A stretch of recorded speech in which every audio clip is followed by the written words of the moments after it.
È luglio, l'aria è ferma, il cielo non porta pioggia. Roma è un corpo vivo che pulsa tra vicoli stretti e tetti di legno, botteghe, magazzini, tessuti appesi alle travi, anfore d'olio e di vino, corde, paglia, pece. Basta una scintilla perché tutto diventi un unico respiro di fuoco. Questa non è solo la storia di un incendio. È la storia di una città che brucia e di un potere che deve scegliere. È la storia di voci, colpe, sospetti, di uomini che corrono con secchi troppo piccoli e di donne che stringono i figli contro il petto. È la storia di una Roma che muore e di un'altra che nasce dalle ceneri.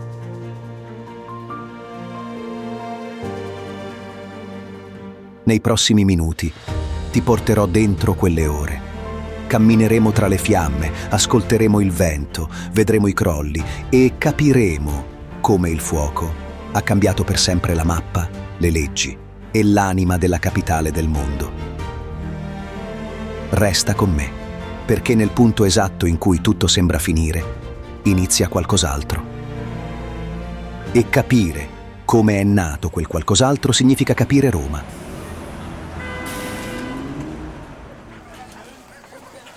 L'anno è il 64 d.C. Roma è immensa, rumorosa, affollata. 14 regioni in cui si mescolano templi, insulae alte e fragili, case di legno, cortili pieni di merci. Le strade sono un labirinto. Il vento entra tra gli edifici come una lama e spinge gli odori della città. Pane caldo, sudore, olio, fumo di bracieri. In alto, i tetti di tegole e travi secche scricchiolano sotto il sole. È una città costruita vicino al fuoco e al legno, una città che funziona perché arde in 1000 piccoli focolai ed è proprio per questo che può prendere fuoco tutta insieme. Sul lato lungo del Circo Massimo, tra i magazzini che nutrono la città, si accumulano merci preziose e pericolose, stoffe, canne, corde, olii, granaglie. Qui lavorano uomini induriti dalla fatica. La notte le lucerne restano accese, qualcuno monta la guardia, qualcun altro s'addormenta, appoggiato ai sacchi. Le giornate di caldo hanno seccato tutto. Il vento ha una direzione sola e costante. È il disegno perfetto perché la scintilla diventi tempesta.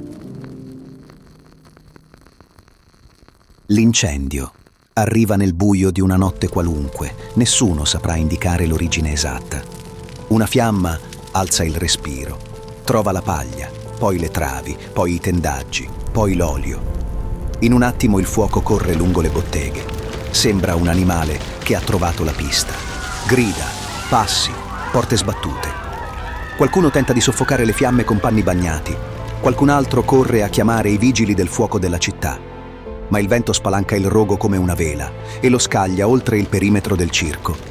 Il fuoco diventa corsa, scavalca il circo, come se fosse una duna, morde il Palatino, spinge verso le case addossate, si infila nelle vie strette e si arrampica sulle scale di legno.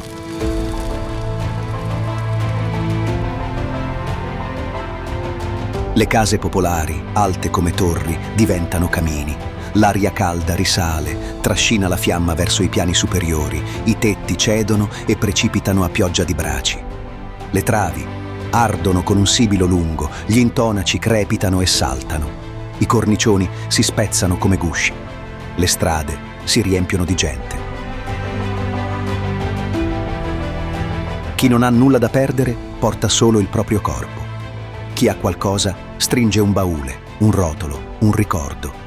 I bambini piangono, i cavalli impazziscono, i cani scappano. Qualcuno si ferma davanti alla soglia e capisce che deve scegliere: entrare e provare a salvare, oppure voltarsi e correre. Molti scelgono il tempo, perché il fuoco non aspetta.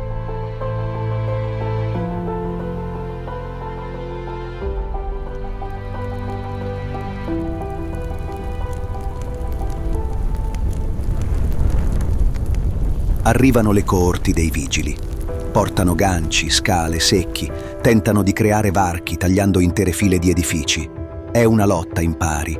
Il vento è un generale invisibile che cambia fronte e apre nuove ferite. Dove l'acqua arriva, il fuoco sembra arretrare. Poi, un'altra raffica lo porta avanti di 50 passi. I secchi si passano di mano in mano, ma la catena si spezza quando un uomo cade, quando una trave crolla, quando un vicolo si trasforma in una fornace. Si sente il ronzio sordo delle fiamme che divorano le travi. Si vede il cielo diventare arancio e poi nero. Nelle case ricche aprono i cortili per accogliere chi fugge. Nelle piazze si radunano famiglie intere, si contano i nomi ad alta voce. Qualcuno prega, qualcuno impreca, qualcuno canta per non pensare. Nel caos spuntano anche mani che rubano. In ogni disastro c'è chi salva e chi approfitta. È umano, è terribile, è reale.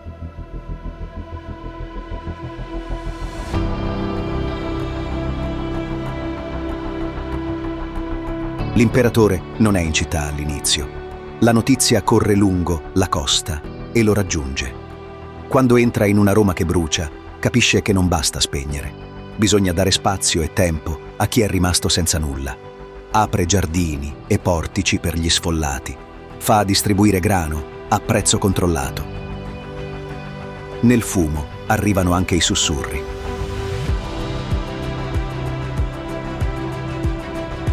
C'è chi giura di aver visto uomini appiccare fiamme laddove il rogo sembrava stanco. C'è chi dice che fossero pagati. C'è chi racconta di canti tra le braci. In ogni crisi nasce una leggenda. La città vuole un colpevole. Ma la verità, in quelle ore, non ha voce. Ha solo il suono del legno che crolla.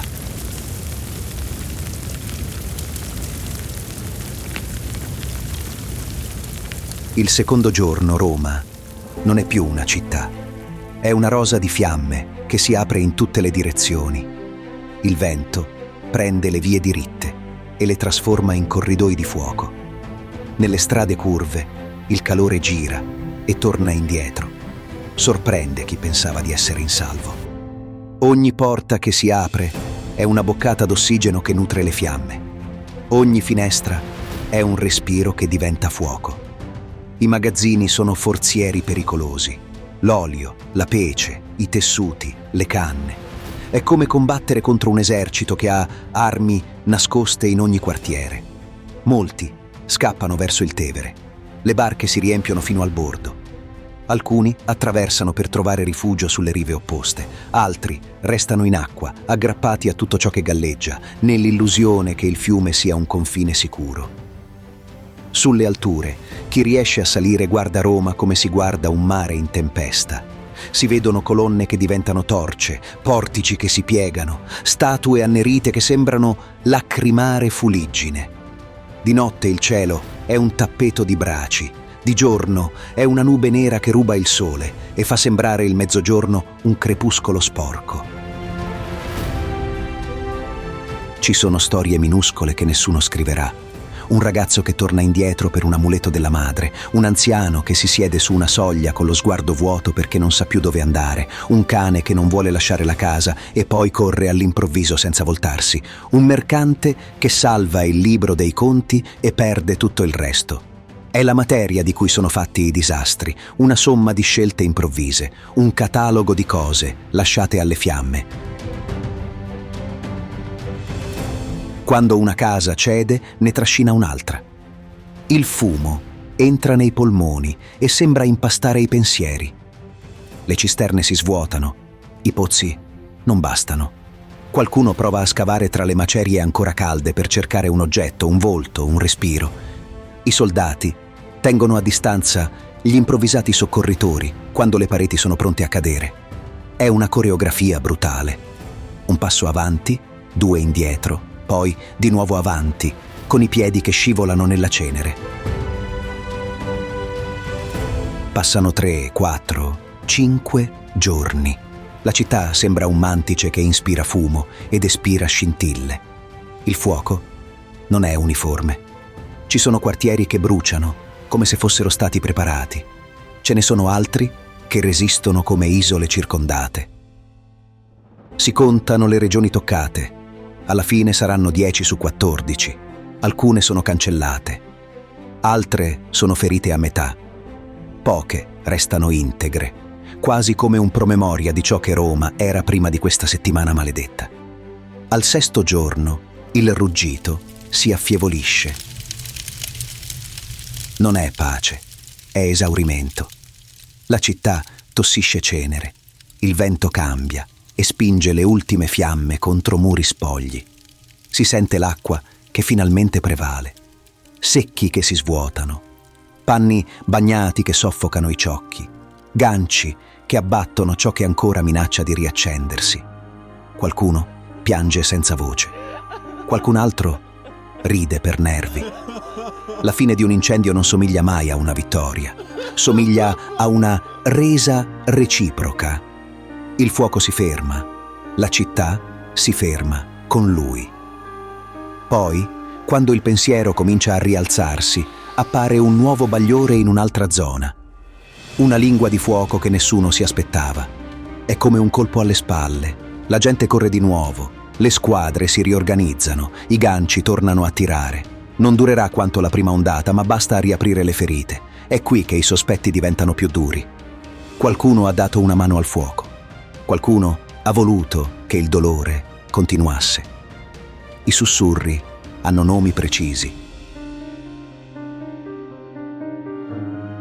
La mattina in cui Roma smette davvero di ardere, la luce è livida.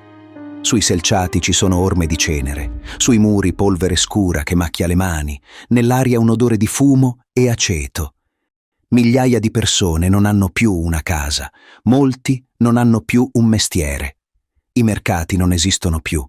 Le botteghe sono mucchi di carbone, le file per il grano diventano interminabili. Si contano i morti senza riuscire a contarli. Nessuno ha avuto il tempo di scrivere, di registrare, di fissare numeri. Ci sono solo gli sguardi e il vuoto dove prima c'era una città.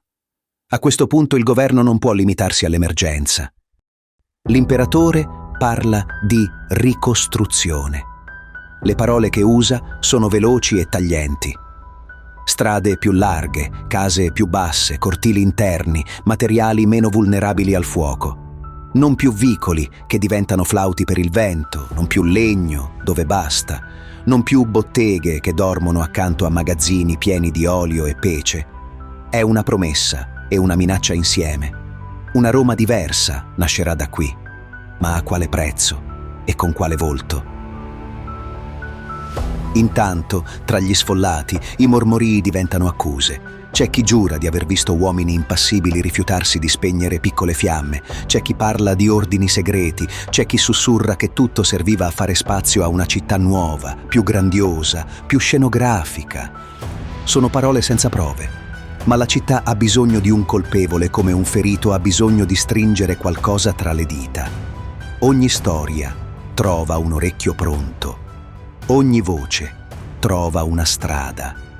Le accuse non restano vaghe. Cominciano a puntare in una direzione precisa. Si cerca un gruppo diverso dagli altri. Non onora gli dei di Roma.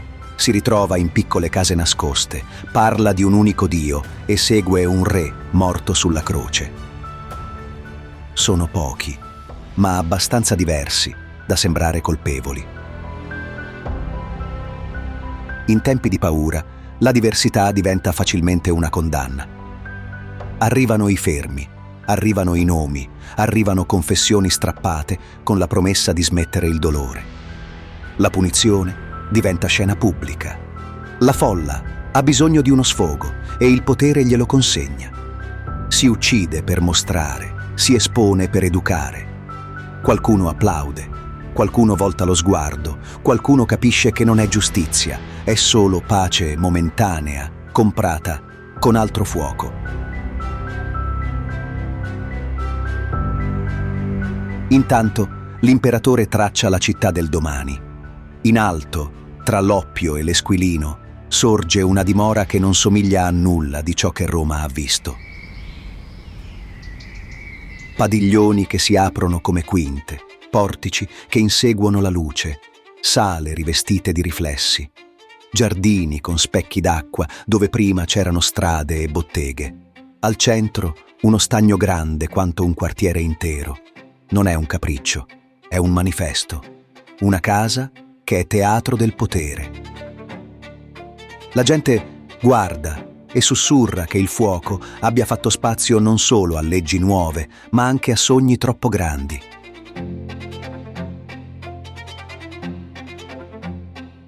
Anni dopo, su quel vuoto d'acqua, alzeranno pietra su pietra un anfiteatro immenso.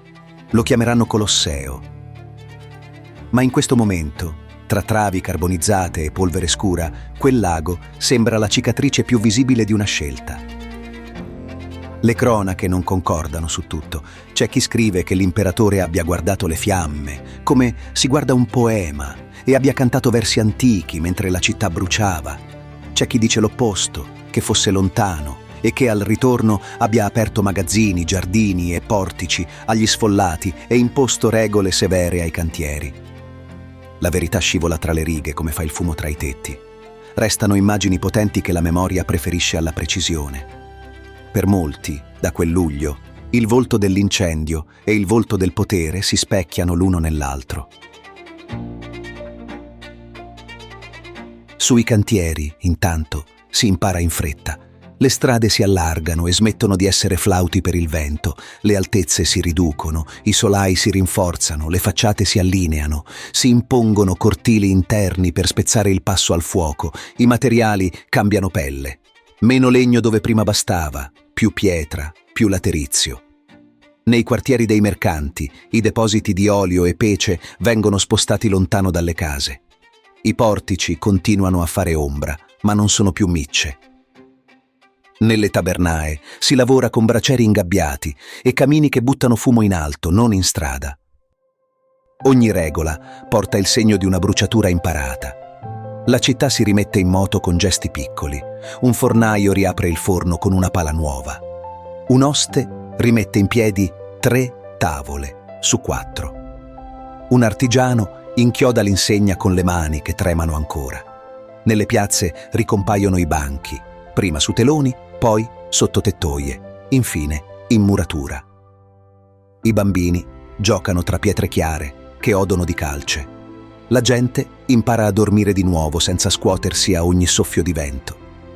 Il crepitio torna a essere quello del pane che cuoce. Per arrivarci servono anni, ma la città non ha fretta. Roma è abituata a vincere il tempo a piccoli morsi. Nei mesi seguenti arrivano maestranze da fuori. Tagliapietre, carpentieri, fornaciai, i prezzi del legname e del laterizio salgono, i cantieri assorbono braccia che prima stavano ai mercati. Si lavora di giorno e, quando serve, anche alla luce delle lucerne. Nascono punti d'acqua nuovi lungo le vie principali, vasche e cisterne pubbliche, dove rifornire secchi e otri. I vigili tracciano percorsi rapidi tra i quartieri e fissano pattuglie notturne con turni più fitti. La topografia cambia in dettagli che solo chi abita la città riconosce. Alcune strade vengono raddrizzate, altri vicoli si interrompono davanti a cortili d'aria. Sulle soglie compaiono iscrizioni che ricordano il nome di chi ha ricostruito una facciata, il magistrato che ha controllato i lavori, l'anno in cui la casa è rinata.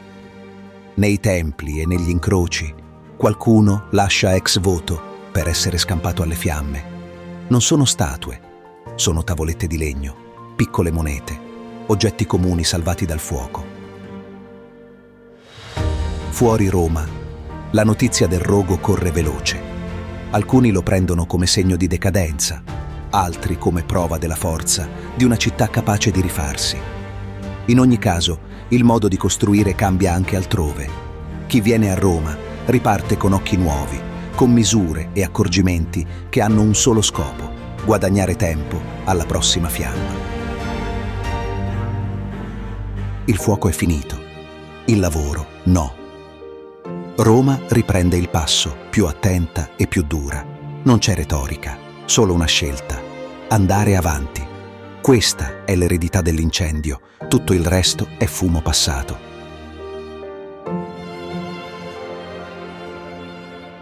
Se questa storia ti ha scaldato il cuore, resta con noi. Iscriviti a Eclesso, il prossimo viaggio è già qui.